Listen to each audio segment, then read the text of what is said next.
And we are back. Another episode. Another dollar. We get $1 per episode. Corey. That's what Corey pays us. $1 per episode. Yeah, maybe we should address that. Corey moved to Denver. Yeah. So he cannot be here physically to record these anymore. For now. We'll have him on. Yeah. When he comes to visit, we'll force him. We'll pay him $1. Right. And then he'll come on. Mm-hmm. But this is SCP Redacted, the podcast that talks about all things SCP. All things SCP. Mm-hmm. And we got a good one today because talking about SCP stuff that people really don't know about. Yep. So today we are covering amazing SCPs, although amazing might be a little bit strong word. One of them, I'm not sure if amazing is the right word for it. These are, we really don't focus so much on the amazing. Focus on the SCPs that you've never heard of part of the title. Some of them might have good reasons that you haven't heard of them. Yeah, a lot of these are new.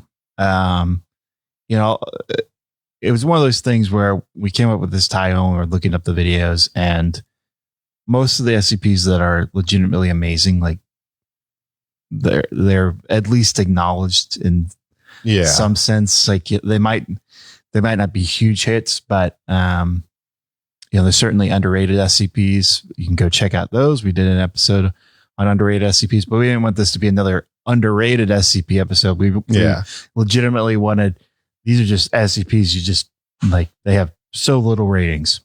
Yeah. Sometimes negative ratings. So probably that one's not amazing. Or maybe it's amazing and just totally misunderstood. Why don't you start off with that one, huh? Okay. So it's SCP-618, the Smoky Cigars. Oh. And let me tell you, they are smoky.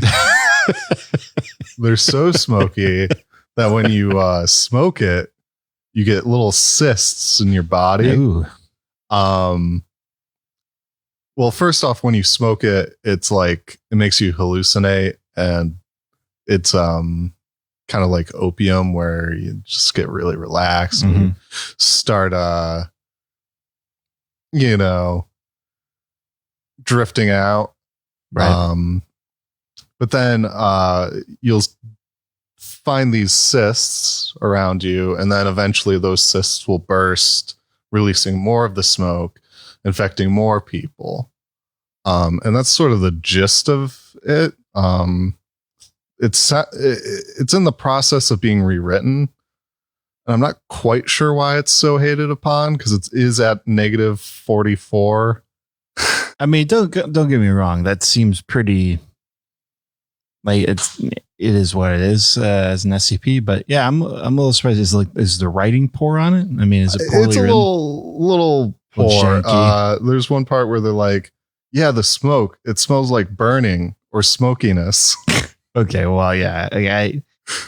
Obviously, I'm hearing that out of context. So no, don't mean to be mean to that author, but that out of context does not sound like a literary achievement. No, I don't think it's, I think it's just so simple that people are like, okay, well, it's over. Like there's not really any meat to it, Right. Which is unfortunate, but I think they said they're in the process of rewriting it, so hopefully they can add a little bit more to that. But yeah, it's just sort of like a interesting concept, I guess, right, in a way, where it's like, you smoke a cigar and then it infects you, and it travels through a population. And is this like a box of cigars? Like, is there a limited number of them? Yeah. Originally there was 50 and now there's 37. So somebody's been smoking them. Okay. But yeah, it doesn't even really get into their origin, right? Where they found it or anything. It's not like people are still making these. No. that we know of. No. So, yeah, you probably haven't heard of that one. You may not know this, Joe, but I'm a little bit of a cigar smoker myself. Occasionally. Yeah, I've smoked one or two a week for a while. So the idea of a cigar SCP is pretty cool, fairly unique. There's not a lot of.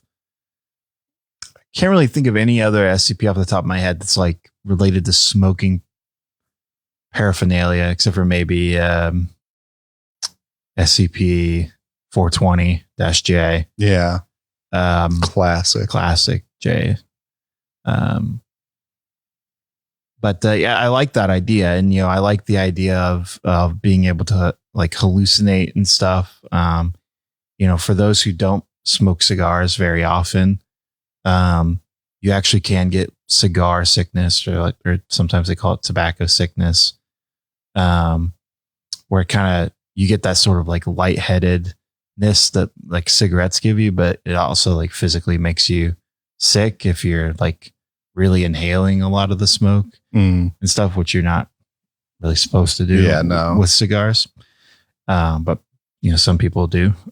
Some people are hardcore. Yeah. So that's a cool aspect to me. And, it seems like most SCPs that kind of get respected by the community have like some kind of hook in terms of, it spreads, or there might be more of them, or it teases to something that this SCP can extend to outside of it's just this one article. Yeah. And that's kind of like the cysts and stuff. Yeah. Well, that's like the containment part of it. Like if something's just in a cigar box and you can kind of just tuck it away. Right. It's not that interesting, because it is marked safe. So there's no real chance of it getting out. Right. I mean, you have to smoke it, so. Yeah. It's not going to make you smoke it. No. That would be a cool. For now. Yeah. Maybe that'll be the new rewrite. Anyone who looks at the cigar is just like, man, I could really go for that right now. That actually would be a good way to like it. It's bad for you, but you're enticed by it whenever you're around it. Although that can be a little bit of a cop out. Like there are a lot of SCP articles. It's like whenever you're within a certain distance of it, it makes you think this, or it makes you do this, or whatever. And, though that has its purpose, but it can be a little overused at times in the Foundation.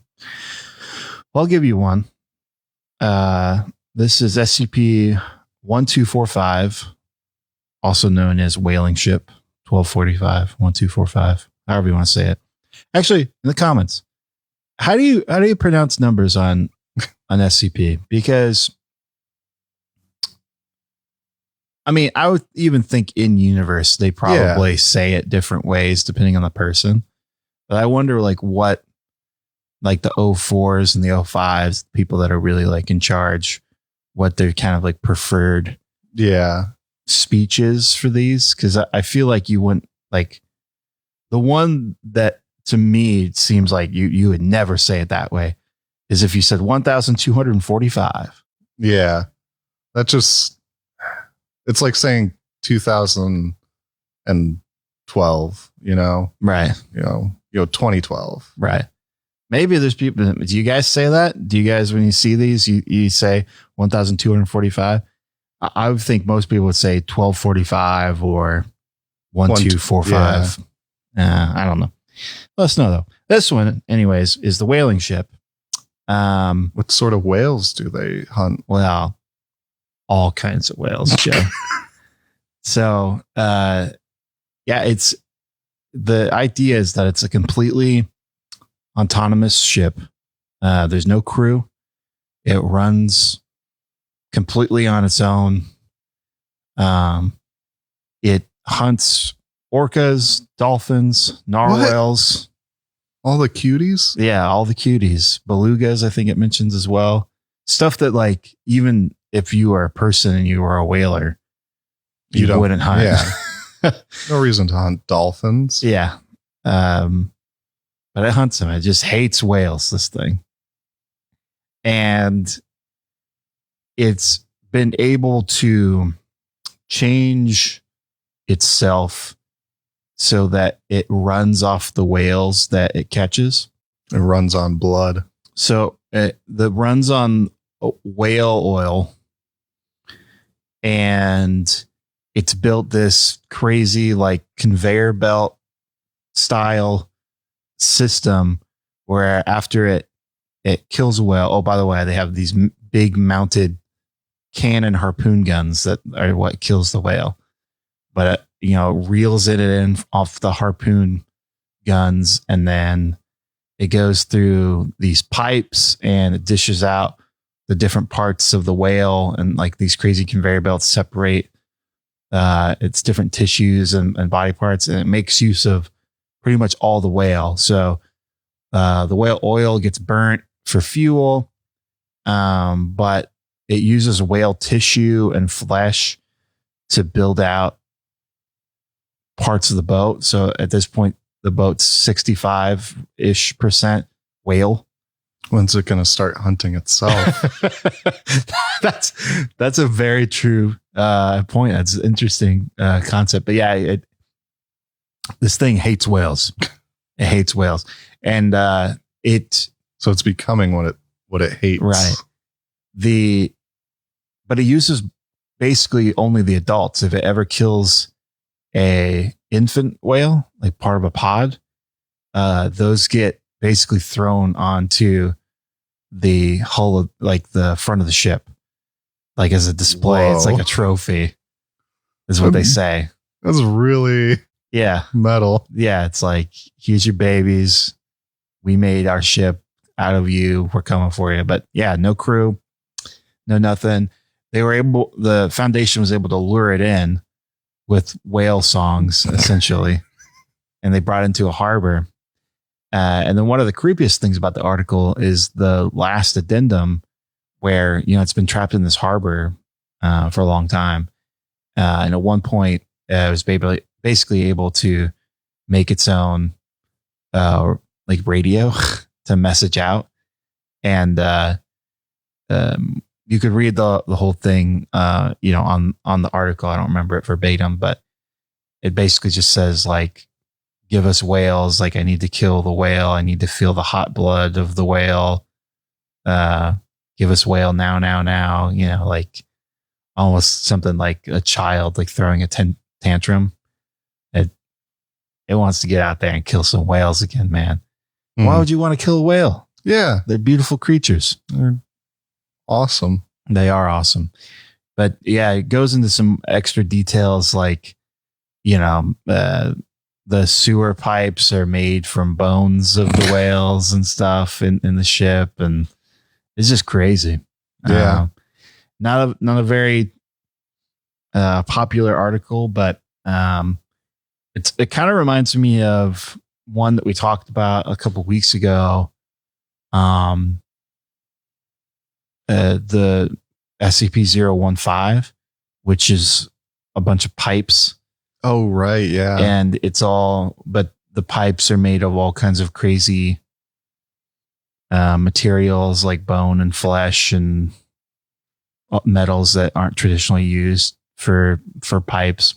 So it's kind of like that. And, it's its own living thing, but the fact that it's so adamant on killing whales, it's just it's kind of creepy to me. It's certainly creepy. You know, imagining some weird whale hunting ship that is sentient and has only one purpose in life, right? But it makes you think, like, whoever made this whaling ship, like, what if they made a human ship? Like a human ship. Like a human bulldozer. Right. And it's just a sentient thing that wants to kill humans. apparently that technology is out there. Yeah, I guess it exists. So be on the lookout, guys. Yeah. Don't go sailing. Definitely don't go sailing. And don't go sailing near whales just in case it gets free. Well, the whaling ship and, as we learned last week, Siren Head. They'll get you. I'll get you. Just not good. Just stay off the water, man. Yeah. Humans aren't meant to be in water. Yeah. Or air. Or even really tall buildings. Or even drive. Me and Joe just walk everywhere. Yeah. All right. What do you got, Joe? All right. What do I got? An amazing SCP. That no one's ever heard of. This one has been getting some traction. So I'm not going to say no one's ever heard of it. Okay. But that broke the rule. Is really cool though. So I want more people to know about it. So if you don't know about it, you will know about it. Okay. And if you already know about it, good on you. Because this one is pretty cool. It's SCP-967, the Infinite Scrapyard. Okay. Have you heard of it? I've not. So already. Yeah. Proven right. So it's like this scrapyard, right? In an unnamed location, obviously, that it has set boundaries when you look at it from above or outside of it. Mm-hmm. But once you go in, it kind of is like the TARDIS from Doctor Who, where it's larger inside than outside. Or like the bag in Harry Potter. Yeah, that bag. It's like Hermione's purse or whatever. I'm not a Harry Potter fan. Okay? Neither am I, so. But it's a thing. I've only seen the movies, and if it's not in the movies, it might be in the books. The only Harry Potter movies I've seen, I've been dragged to by friends. So I think I've seen like 1, 2, 5, and 7 or something like that. It's like a weird number. Yeah. I just skip 4 years ahead. For some reason, I've seen the fourth one like 10 times because it'd be like, oh, I have this DVD in class and I'm the substitute teacher. So we're just going to watch Harry Potter 4. Yeah. It's all about the Prisoner of Azkaban. Yes. That's the only title I remember. Anyways, Infinite Scrapyard, back to why it's really cool. So yeah, you find stuff that you'd expect in a scrapyard. But they do mention that there's vehicles and technology in it that's more advanced than we have right now. So like Fallout kind of stuff. Yeah, like it kind of sounds like that it's a scrapyard, interdimensional type scrapyard where stuff's coming in from all over. But what transforms it from being like, okay, that's an interesting idea, this infinite scrapyard, to being really cool is there's SCP-967-1 and -2. And -1 are just like little creatures, like animals that go around and, they can hurt Foundation people. They cannot. They can be a pleasant animal or not. It all depends. And they're made out of the scrap within the thing, the infinite scrapyard. But then SCP-967-2 are like sentient people. Okay. Made out of scrap. And they've actually have like a very complex society within this scrapyard, with different tribes, with different beliefs that like, there's one that just refuses to acknowledge the Foundation and refuses to acknowledge anything outside the scrapyard. And they're like, it's like that one island off of Africa that shoots the arrows at any plane that comes by. Yeah, they're like that. But then there's also ones that are like British people or from the Steam War of 1892. And they're just like friendlier and cooperative with the Foundation. Okay. And then there's this really cool tribe called the Ballet Academy.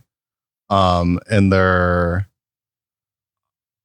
made up of like surplus army uniforms from the Vietnam War. Like they have that over them, but then they all have like cow skulls over their heads, and they'll all like circle around people and be like, we're gonna play the Rites of Spring, and they'll start dancing, but no music will come out.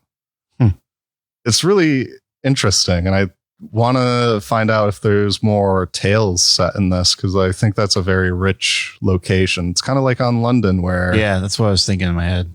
It sets up this whole playground, but you never get, like, within the actual entry, you never have those stories told. Right. But it opens itself up to so many tales. Now, are you free to leave and enter the scrapyard? It sounds like you are. I think there's just one set entry exit point that you can go in and out of. Because I was thinking about on London, like you mentioned, and then also I was thinking about the Infinite IKEA, and it's kind of like, it's more like on London, but neither on London or IKEA you can leave. So that's kind of like a less risky place to go, and one that may actually make more sense for tales and whatnot, because people can go in there and out if that's the case. So yeah, that actually is a really cool one. And I like a lot of these SCPs that, well, I have like sort of a love-hate relationship with location-based SCPs, because I think ones like this do it really well, where it's a location and then that brings on new entities within the location. Yeah. And that appeals to me more personally. The ones that are like very strictly like, you go here and this happens, you go there and, you know, whatever, those are less appealing to me. I like SCP-2317 a lot, which is technically like location, and maybe you consider object based, because it's about the doorway that leads to the Scarlet King. The article is not about Scarlet King itself, but it's really more about the location of the Scarlet King and whatnot. But I like that because it kind of, you see that it's a doorway, and you just kind of like, oh, a doorway, whatever. And then it kind of hooks you in with the creatures and entities within. And that's kind of what that reminds me of. Yeah. All right. I got the coolest SCP of all time. How cool is it? He's a really cool guy. And that's what the SCP is called. Really cool guy. SCP-COOL-J. So I'm surprised this one doesn't have more ratings. It might be very, very new to the site. I should have checked that before we came on here. That might be the reason. It seems like one that would really kind of blow up on there. Yeah. For those that don't know, which is probably pretty much everyone. Yeah, it's supposed to be everyone. It is, there's 3 parts to SCP-COOL-J.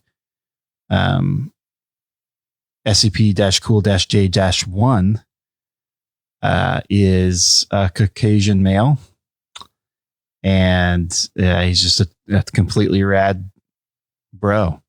And I'm picturing Vanilla Ice. Yeah. But like classic Vanilla Ice. Right. The good one, the cool one that we all remember being really cool. Cool as ice. Yeah. Vanilla Ice. So when you make physical contact with this guy, he's so cool that freezing happens. So you can experience frostbite or hypothermia, any freezing related illness. If you touch him, don't touch him. He's too cool. Can you get close to him? I think you can get close to him. I don't think it's like he radiates it. I think it said you had to physically touch him. That makes it much better. Because like you get, they're just a regular person until you touch them. They're like, he's so cool. So cool. But the other effect that he has is, if you're around him for a certain amount of time, especially if you talk to him, you just feel depressed. You feel lesser about yourself because you're not cool. You're a loser. You'll never be as cool as SCP-COOL-J. That's probably true. Yeah. So he makes you feel inferior. And that's the -1 of him. So that's the first part of him. Then the other two parts are his sunglasses and his skateboard. I don't remember if his sunglasses had any kind of like special properties. I could be forgetting that, but his skateboard, it must have, it was listed, I suppose, but I'm blanking on it now. But the skateboard that he carries around everywhere, and he's constantly, it's the only way he travels. Of course. Like a cool guy. Like every cool person. But it can go up to 230 miles an hour, Joe. You can skateboard up to 230 miles an hour. Now, is that because he's like pushing it to that speed, or? I think he's just a cool dude. I just think he hops on a skateboard and just starts going 200. Yeah. Wow. Yeah. And made special mention to say that every wheel's a different color. Pretty cool. Like, this is pretty cool, dude. A very dorky version of what's cool, and that's what makes it so great. Yeah, it's like, a very 90s, like, cereal box cool kid. Yeah. Wow. But he's just a totally rad dude. If you check out the log, the interview, they make a D class talk to him. I mean, you as a researcher don't want to talk to him. You're going to feel like a loser the rest of your life. Well, yeah, you're just a stupid researcher. You're never going to feel as cool as SCP-J-Cool or -Cool-J. But the D class is like, he says at the very beginning, that's a really long name. Do you mind if I just call you Cool? He said, no, man, call me Xavier or some other real cool sounding name. That's killing me. That was cracking me up, man. Call me Xander. Just call me Xander. And then basically the D class asks him if he asks him if he can ask him questions, essentially. And he goes, nah, man. And D class like, please, you don't know what they're gonna do to me if you don't answer these questions. He's like, you know what, man? That's pretty cool of you to admit that. Like, I'm gonna answer 3 questions from you. It's a pretty funny read. And it's definitely like in line with the SCP dash, the other J SCPs like 420-J and 666-J. There's a bunch. I mean, there's a bunch of J's at this point, but it's one that, basically has no ratings. I think it had like 7 upvotes or something like that. Yeah, we got to get those numbers up. Numbers up, man. Get some cool numbers in there. But that's a cool it's a really cool SCP that no one's ever heard of. Yeah. Sounds pretty cool. It's amazing. Amazing, you might say. Well, speaking of cool, this one is kind of cool. SCP-251, the Deceptive Snow Globe. Doesn't sound cool. Well, it's a snow globe. It's got snow in it. Sounds lame. Snow globes are cool. So it's the snow globe, right? Obviously, the snow's always fallen mysteriously. No one knows why. And then the scenes it depicts within it are like violent, extreme, like sort of vignettes. And over time, they'll slowly morph into different things. Like if you take a picture of it concurrently, you can see it. But if you just stare at it, you can't notice it. And yeah, it's a very simple SCP, but I think it's like pretty cool. You compare it to the Cigars and they're, both objects, but one of them, has a little bit more going on. It tickles your brain a little bit more. Yeah, but having the snow globe that depicts something terrible and brutal, Yeah, it's almost like it's flipping the idea of snow globes on its head. Right. It's very much like it kind of pulls in like that crystal ball kind of vibe to like seeing the future. Yeah. Sort of thing. And, getting exposed to it, like, you start to act out the violence that you see depicted in the snow globe. But, that's kind of like a little minor thing, but it's a very short read, and, it doesn't have a ton of upvotes, maybe because it's so short. But, you probably never heard of it. And I think it's an interesting little concept. Yeah. We've talked about it a little bit before, but the bars for SCPs, like they constantly get higher and higher. Yeah. And I know that a couple weeks ago, I kind of almost said that negatively about like the old ones, that they're a lot more simple. But it's almost like now the newest ones are almost too far on the other side of the pendulum, where they're too complex to. Yeah. Cause you're trying to outdo everything you've done before, which makes sense. But there's almost no article now that, you just get the containment procedures and the description, and that's it. It's like everything has like 4 addendums and logs and whatever. And I get it. Like I understand why that is. And in most cases they add a lot to the story. But occasionally you want to just look at an SCP and just kind of like whisk through it and be like, wow, that's a cool idea. Yeah. And then just sort of think it over. Like, right. And those I think are better for tales. Yeah. Like you can create a better story out of it than just if you explain every little last detail in the actual entry, like with the Infinite Scrapyard, it doesn't really go into any specific encounters. It's just sort of setting up this playground that other stories can have. And I think that SCP should go that route. Tales are an interesting thing on the SCP website because, technically everything is fan created, right? Right. But the articles kind of go through a more of like a peer review process than the tales do, although the tales are also submitted to criticisms and whatnot. Yeah. But there's a little bit more lenience with the tales in terms of, they don't have to be like quote on canon. People can kind of, as long as it's good writing and kind of makes sense in the context of that writing, it's usually allowed. But that means there's a lot of like contradictory tales that you explain in different dimensions or whatnot. But there's not different SCP articles that contradict each other for the same entity. Which, that's what makes people say that like the articles are what's canon, and then the tales are kind of, you take it or you don't. Yeah. But I would like to see it,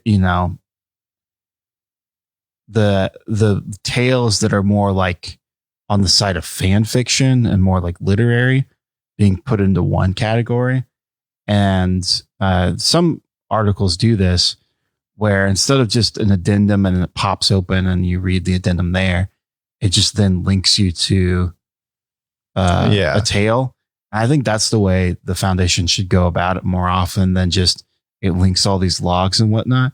I feel like the articles should be like primarily the containment procedures and the description, and then that links you like logs and stuff. And then that's like the extra files that kind of add to its case. But I almost feel like in a lot of ways, the articles should primarily focused on containment procedures, description, and then that's it. And they kind of go back and forth, because some articles will link and post you, and then it takes you to a different page, and then other ones like 3000 or something, for example. They just go on and on, or like 093, the Red Sea object. You just hit more and more logs or whatever. So it's an interesting one. Yeah. I got one that's pretty amazing for internet people. It's another J one. And again, we were looking for ones that literally like no one has seen. So take it for what it is. But this one is SCP-222-TH J. SCP-222-TH-J. That's a mouthful. It is. And the reason I know no one's seen this one is because it was really hard for me to find it. Yeah. So, normally all the joke SCPs, there's one page and you just look up joke SCPs and they'll have the whole list for you. But in this particular one, I couldn't even find this one listed on the joke SCP page. Although you can find the article. And that matters because, for the avid readers of articles, the name that the SCP is referred to is usually not in the article itself. Yeah. You have to back out and go to the series page and whatnot, which is another thing I think they should change. But, that's just me. That's just you. It'd be very helpful if it just said SCP-Day and then in quotations, like what they colloquial call it in the Foundation. Yeah. It doesn't have to be an official thing, but I kind of get why, like lore wise, they don't do that. Anyways, I think this one's called Computer Cat. I'm not 100% sure, but I saw on DeviantArt someone SCP-222-TH-J Computer Cat. So I think it's Computer Cat, but I literally couldn't even find it on the SCP site to confirm that name. It has like 3 upvotes, I think. Something just insane. Yeah. Insanely low. Basically, it's a hacker cat. So it's a cat that got trained by some previous owner, and it can't speak, it doesn't have the human vocalizations, but it can communicate with humans by typing on a keyboard. You can read what it says. It's highly intelligent. And it's a whiz on the computers, man. This Computer Cat, he knows his stuff. It mentions multiple occasions where, like he's doing pranks. Like one time he hacked into someone's personal device, and then from that device sent pornography to the rest of the people at the site. There's a time where he kind of escaped his containment by hacking into the security systems and unlocking his doors, but that also unlocked all the doors for the SCPs on that hall for 2 hours. But then it also mentions that to other researchers, he's highly helpful. So people kind of find him annoying, but he'll actually type and do and like help assist them with their research, like as a lab assistant almost. That's pretty much it. And other than being highly intelligent and knowing how to hack and have totally elite computer skills, bro. It's just a normal cat. So I've been wondering this entire time, how does he type? Like, does he have like big keys? His little toe beans are just kind of.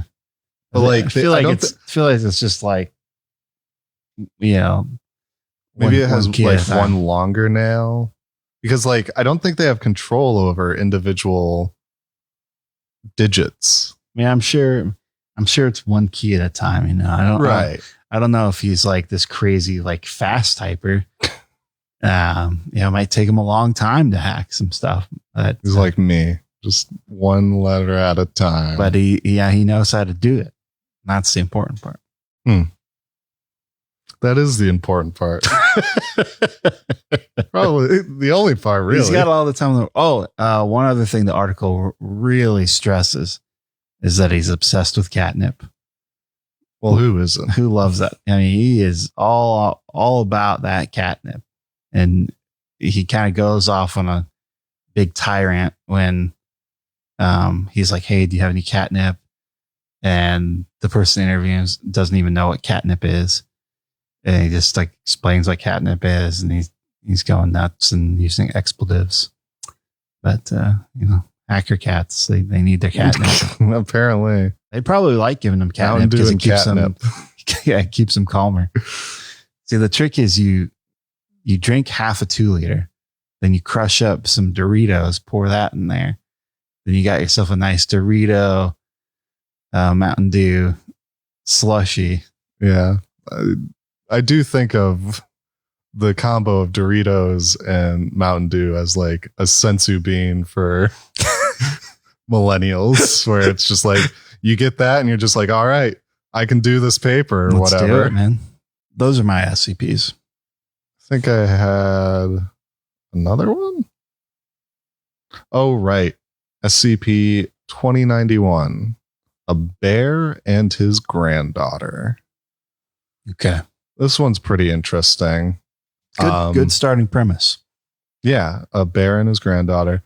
So there's 2 parts to it, the bear and the granddaughter. So -1 and -2.